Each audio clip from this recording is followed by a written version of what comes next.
صحبت اللہ والوں کی، صحبت اللہ والوں کی، اللہ سے ملوا جاتی ہے صحبت اللہ والوں کی۔ اسی طریقے سے اس کے ساتھ ساتھ میں تعلیم کے اندر یہ بھی ہے کہ اپنے بچیوں کی اور بچوں کی تعلیم کی فکر کی جائے۔ ہماری بچیاں جو چھوٹی چھوٹی بچیاں ہیں وہ مسجد میں، مکتب کے اندر، مدرسے کے اندر صبح جائیں، شام میں جائیں۔ اگر اسکول میں جانے کا معمول ہے تو کم سے کم صبح شام 1 گھنٹے کے لیے تو ضرور جائیں، چاہے ہماری بچیاں ہوں چاہے ہمارے بچے ہوں۔ اور اگر اسکول میں نہیں جاتی ہیں تو زیادہ وقت کے لیے جائیں، جتنا ہم سے ہو سکے اپنا وقت جو ہے وہاں اپنے بچوں کا نام لکھائیں وہاں، اور ہمارے بچیاں اور بچے وہاں جو چھوٹی چھوٹی بچیاں ہیں، بچے ہیں، وہ مدرسے میں، مکتب میں جا کر کے بنیادی طور پر کلمہ نماز اپنا ٹھیک کر لیں، اپنا سیکھ لیں۔ کلمہ آج افسوس سے، غم کے ساتھ یہ بات کہنی پڑتی ہے، آج کی جو نسل ہے بہتوں سے ملاقاتیں ہوتی ہیں، ان کو کلمہ یاد نہیں ہے۔ کیوں؟ ان کے گھر میں ان کے بڑے لوگوں نے فکر ہی نہیں کیا۔ کئی جگہ ایسے واقعات پیش آئے، لوگ بھی سناتے رہتے ہیں، خود میرے ساتھ بھی ایسا تجربہ، ایسے واقعات پیش آئے۔ کسی علاقے میں جانا ہوا، اپنے بہاری کی بات، وہاں جانے کے بعد جو ہے لوگوں سے ایسی بات میں پوچھا کیا نام ہے، تو ایک نے کہا آسین، ایک سے پوچھا کہ آپ کا کیا نام ہے، تو اس نے کہا اندرجیت۔ ایک بھائی کلمہ سنائیے، تو کہنے لگا اللہ، اس کے آگے کچھ بھی یاد نہیں۔ اس لیے جو ہے ہم چاہتے ہیں کہ ہم بھی جنت میں جائیں، ہمارے بچے بھی جنت میں جائیں، تو اپنی بھی فکر کریں، اپنے ساتھ ساتھ میں اپنے بچیوں کی اور بچوں کی بھی فکر کریں۔ جیسے اپنے بچیوں کی ہم دوا کی فکر کرتے ہیں، دودھ کی فکر کرتے ہیں، غذا کی اور خوراک کی فکر کرتے ہیں، پھل فروٹ کھلانے کی فکر کرتے ہیں، کپڑا لتا کی فکر کرتے ہیں، گھر کی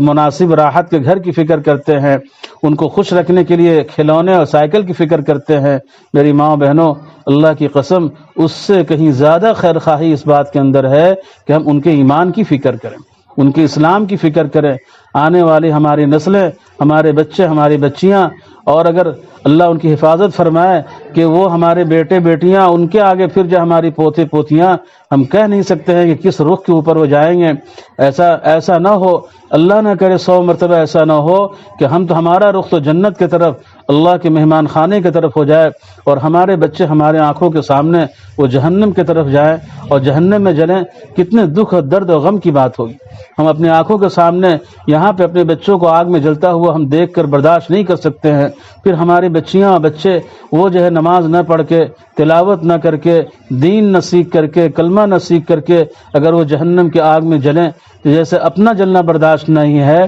ایسے ہی جو ہے ان کا جلنا ہم کیسے برداشت کریں گے؟ اس لیے ہم جو ہے خدا را اپنے حال پہ بھی رحم کریں اور اپنے بچیوں اور بچوں کے حال پہ بھی رحم کریں کہ ہمارے یہ مکان ہے، مکان کی بنیاد اگر پختہ ہے، مضبوط ہے، تو اوپر کا جو ڈھانچہ ہے، جو تعمیر ہے، وہ مضبوط سے مضبوط ہوتا چلا جائے گا۔ 1 منزل، 2 منزل، 3 منزل، جتنا چاہیں بنا لیں، لیکن بنیاد اگر مضبوط نہیں ہے، بنیاد نظر نہیں آتی ہے، ڈھانچہ اگر جو ہے جتنا بھی کھڑا کر لیں، بنیاد کمزور ہے، تو ایک نہ ایک دن مکان زمین بوس ہو جائے گا۔ 2 منزل 3 منزل تو دور کی بات ہے، 1 منزل بھی کھڑا ہونا مشکل سے مشکل تر ہو جائے گا۔ اس لیے جو ہے بہت ہم کو فکر مند ہونے کی ضرورت ہے، خاص طور سے جو آج کل حالات ہیں، چاروں طرف سے جو زہریلی ہوائیں چل رہی ہیں، زہریلی بے ایمانی کی ہوائیں چل رہی ہیں، ارتداد کی ہوائیں چل رہی ہیں۔ آج ہماری نسلیں وہ ذہنی اور فکری ارتداد کے دہانے پہ کھڑی ہو چکی ہیں۔ اس لیے خدا را اپنے حال پہ بھی رحم کریں، اپنے بچیوں اور بچوں کے حال پہ بھی رحم کریں، ان کے کھلانے سے زیادہ اور پہنانے سے زیادہ اور دواؤں سے زیادہ ان کے ایمان کی فکر کریں، ان کی اسلام کی فکر کریں، ان کی نماز کی فکر کریں، ان کے کلمے کی فکر کریں۔ ہم یہ نہیں کہتے ہیں کہ ان کو حافظ ہی بنائیے، اگر حافظ بنا دیجئے تب تو سبحان اللہ کیا کہنا، یہ تو نور علی نور ہے، جنت کا ویزا آپ کے لیے تیار ہے۔ لیکن اگر اتنا نہیں کر سکتی ہیں، عالم دین بنانے کا شرف حاصل نہیں کر سکتی ہیں، مفتی بنانے کا شرف حاصل نہیں کر سکتی ہیں، تو اتنا تو کیجئے کہ ہم ڈاکٹر بناتے ہوئے، انجینئر بناتے ہوئے، وکیل اور جج بناتے ہوئے، IAS IPS بناتے ہوئے، یا تاجر اور جو کاشتکار بناتے ہوئے، یا ملازم جو کچھ بھی بناتے ہوئے، کم سے کم 1 گھنٹہ 2 گھنٹہ صبح، 1 گھنٹہ 2 گھنٹہ شام میں ان کو کم سے کم جو ہے مکتب مدرسے میں بھیج کر کے ان کی کل میں نماز کی تو فکر کر لیں، ان کی ایمان کی سلامتی کی تو فکر کر لیں۔ یہ بہت بڑی ہماری ذمہ داری ہے، اپنی ذمہ داری کو سمجھنے کی کوشش کریں۔ اسی طریقے سے اللہ کا تھوڑا ذکر کر لیا کریں، اللہ کے ذکر اس نیت سے کیا کریں کہ اللہ کی محبت بڑھے ہمارے دل کے اندر، محبت کا بیج پیدا ہو، اور محبت کے بیج جب دل کے اندر آ جائے گا اور بڑھنا شروع ہو جائے گا تو نماز کا پڑھنا، تلاوت کرنا، ذکر کا کرنا، روزے کا رکھنا، اخلاق اچھا کرنا سب آسان سے آسان ہوتا چلا جائے گا۔ ہمت نہیں ہوگی کہ اللہ کو ناراض کرے، اللہ کے خوف سے، اللہ کی محبت سے، اللہ کی ناراضگی ہم مول لینا نہیں چاہیں گے کہ ہم اللہ کو ناراض کر لیں، گناہ کر کے، جھوٹ بول کے، غیبت کر کے، شکوہ شکایت کر کے، شوہر کی نافرمانی کر کے، اولاد کو برباد کر کے، دھوکہ دے کر یہ کام نہیں کریں گے۔ کیوں؟ اس لیے کہ اللہ ناراض ہو۔ اس لیے اللہ کے ذکر میں بہت ساری چیزیں ہیں جو آسانی سے ہو سکے، کم سے کم 100 بار استغفار پڑھ لیں، 100 بار تیسرا کلمہ پڑھ لیں، 100 بار درود شریف پڑھ لیں، قرآن کریم کی نہیں 1 سپارہ نہیں آدھا سپارہ تو پاؤ پارا ہی صحیح کم سے کم جو ہے قرآن کریم کی تلاوت کر لیں۔ خاص طور سے جو دور چل رہا ہے اس دور میں کم سے کم منزل پڑھ لیں، 33 آیتیں ہیں، ہر طرح کے جنات، جادو، شیطان